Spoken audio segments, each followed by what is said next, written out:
The Lion, the Witch, and the Wardrobe by C.S. Lewis. Chapter 8. What Happened After Dinner.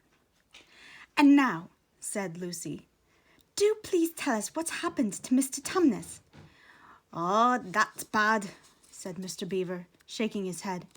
"It's a very bad business. There's no doubt he was taken off by the police. I got that from a bird who saw it done." "But where's he been taken to?" asked Lucy. "Well, they were heading northwards when they were last seen, and we all know what that means." "No, we don't," said Susan. Mr. Beaver shook his head in a very gloomy fashion. "I'm afraid it means they were taking him to her house," he said. "But what'll they do to him, Mr. Beaver?" gasped Lucy.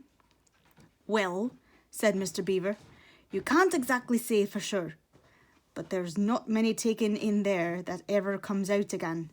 Statues, all full of statues, they say it is, in the courtyard and up the stairs and in the hall. People say she's turned—" He paused and shuddered. "Turned into stone."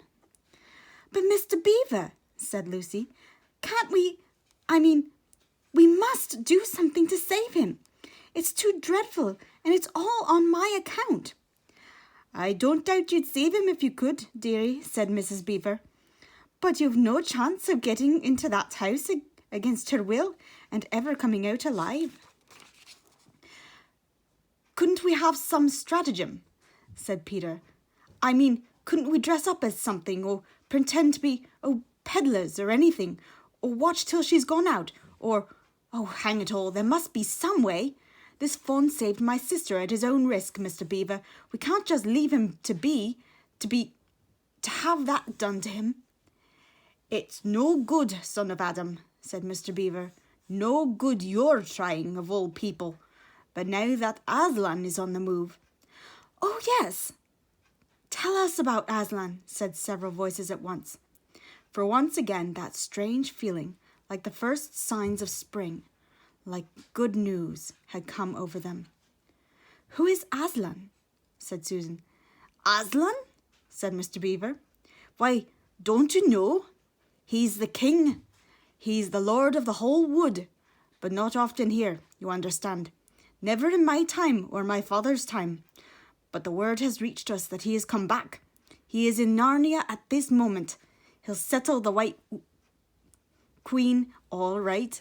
It is he, not you, that will save Mr. Tumnus." "She won't turn him into stone too," said Edmund. "Lord love you, son of Adam, what a simple thing to say," answered Mr. Beaver with a great laugh. "Turn him into stone? If she can stand on her 2 feet and look him in the face, it'll be the most she can do, and more than I expect of her. No, he'll put all to rights, as it says in an old rhyme in these parts. Wrong will be right when Aslan comes in sight. At the sound of his roar, sorrows will be no more. When he bares his teeth, winter meets its death.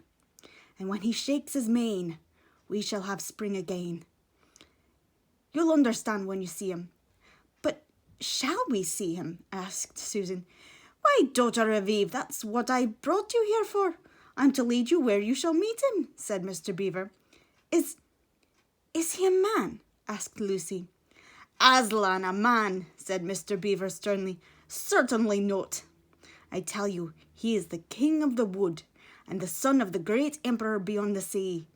Don't you know who is the king of beasts? Aslan is a lion, the great lion." "Oh," said Susan, "I thought he was a man. Is he quite safe? I shall feel rather nervous about meeting a lion." "That you will, dearie, and no mistake," said Mrs. Beaver. "If there's anyone who can appear before Aslan without their knees knocking, they're either braver than most or else just silly." "Then he isn't safe," said Lucy. "Safe?" said Mr. Beaver. "Don't you hear what Mrs. Beaver tells you? Who said anything about safe? Course he isn't safe. But he's good, and he's the king, I tell you." I'm longing to see him, said Peter, even if I do feel frightened when it comes to the point. That's right, son of Adam, said Mr. Beaver, bringing his paw down on the table with a crash that made all the cups and saucers rattle. And so you shall. Word has been sent that you are to meet him tomorrow, if you can, at the stone table. Where's that? Said Lucy. I'll show you, said Mr. Beaver. It's down the river, a good steep step from here. I'll take you to it. But meanwhile, what about poor Mr. Tumnus? Said Lucy. The quickest way you can help him is by going to meet Aslan, said Mr. Beaver.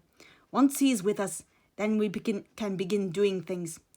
Not that we don't need you too, for that's another of the old rhymes. When Adam's flesh and Adam's bone sits in Cair Paravel enthroned, the evil time will be over and done. So things must be drawing near their end now he's come, and you've come. We've heard of Aslan coming into these parts before, long ago, nobody can say when. But there's never been any of your race here before. That's what I don't understand, Mr. Beaver, said Peter. I mean, isn't the witch herself human? She'd like us to believe it, said Mr. Beaver, and it's on that she bases her claim to be queen. But she's no daughter of Eve. She comes of your father Adam's. Here Mr. Beaver bowed. Your father Adam's first wife, here they called her Lilith. And she was one of the Jinn. That's what she comes from on one side, and on the other she comes of the giants. No, there isn't a drop of real human blood in the witch. That's why she's all bad through and through, Mr. Beaver, said Mrs. Beaver. True enough, Mrs. Beaver, replied he. There may be two views about humans, meaning no offence to the present company, but there's no two views about things that look like humans and aren't. I've known good dwarfs, said Mrs. Beaver. So have I, now you come to speak of it, said her husband, but precious few, and they were the ones least like men. But in general, take my advice. When you meet anything that's going to be human and isn't yet, or used to be human once and isn't now, or ought to be human and isn't, you keep your eyes on it and feel for your hatchet. And that's why the witch is always on the lookout for any humans in Narnia. She's been watching for you this many a year, and if she knew where there were 4 of you, she'd be more dangerous still. What's that to do with it? Asked Peter. Because of another prophecy, said Mr. Beaver. Down at Cair Paravel, that's the castle on the sea coast down at the mouth of this river, which ought to be the capital of the whole country if all was as it should be. Down at Cair Paravel there are 4 thrones, and it's a saying in Narnia, time out of mind, that when 2 sons of Adam and 2 daughters of Eve sit in those 4 thrones, then it will be the end not only of the White Witch's reign, but of her life. And that is why we had to be so cautious as we came along. For if she knew about you 4, your lives wouldn't be worth the shake of my whiskers. All the children had been attending so hard to what Mr. Beaver was telling them that they had noticed nothing else for a long time. Then, during the moment of silence that followed his last remark, Lucy suddenly said, I say, where's Edmund? There was a dreadful pause, and then everyone began asking questions. Who saw him last? How long has he been missing? Is he outside? And then all rushed to the door and looked out. The snow was falling thickly and steadily. The green ice of the pool had vanished under a thick white blanket, and from there the little house stood on the center of the dam. You could hardly see either bank. Out they went, plunging well over their ankles into the soft new snow, and went around the house in every direction. Edmund! Edmund! They called till they were hoarse. But the silently falling snow seemed to muffle their voices, and there was not even an echo in answer. How perfectly dreadful, said Susan, as they at last came back in despair. Oh, how I wish we'd never come. What on earth are we to do, Mr. Beaver? Said Peter. Do, said Mr. Beaver, who was already putting on his snow boots. Do! We must be off at once. We haven't a moment to spare. We'd better divide into 4 search parties, said Peter, and all go in different directions. Whoever finds him must come back here at once, and Search parties, son of Adam, said Mr. Beaver. What for? Why, to look for Edmund, of course. There's no point in looking for him, said Mr. Beaver. What do you mean? Said Susan. He can't be far away yet, and we've got to find him. What do you mean when you say there's no use looking for him? The reason there's no use looking, said Mr. Beaver, is that we know already where he's gone. Everyone stared in amazement. Don't you understand? Said Mr. Beaver. He's gone to her, to the White Witch. He has betrayed us all.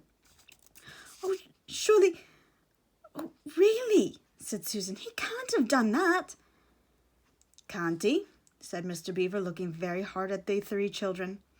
And everything they wanted to say died on their lips, for each felt suddenly quite certain inside that this was exactly what Edmund had done.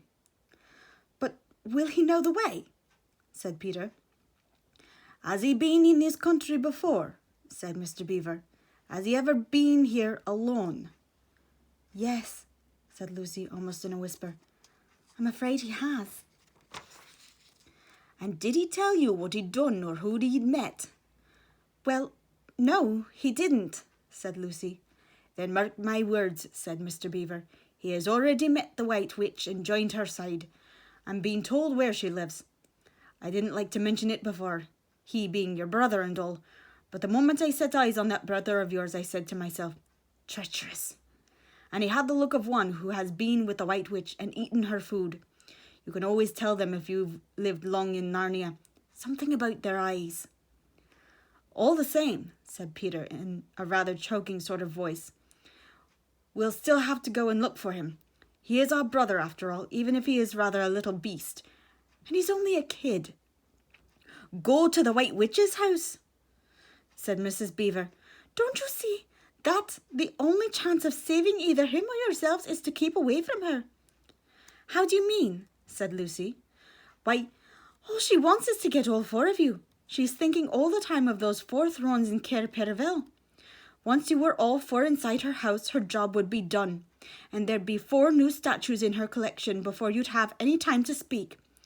But she'll keep him alive as long as he's the only one she's got, because she'll want to use him as a decoy, as bait to catch the rest of you with.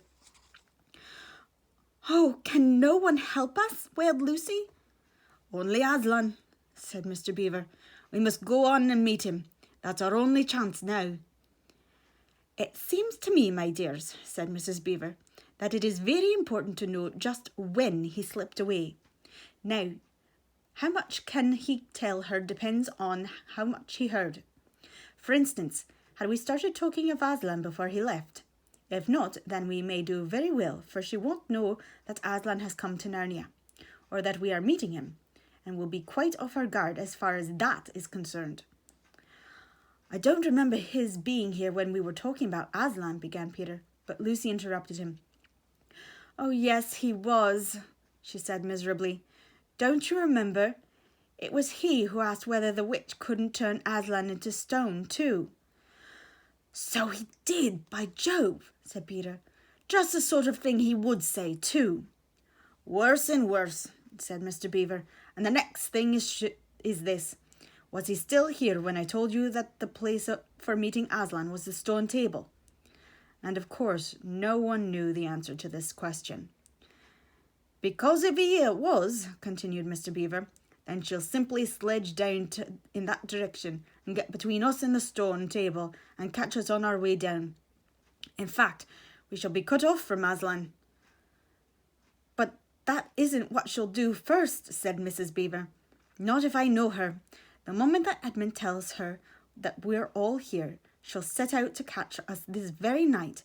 And if he's gone about half an hour, she'll be here in about another 20 minutes. You're right, Mrs. Beaver, said her husband. We must all get away from here. There's not a moment to lose.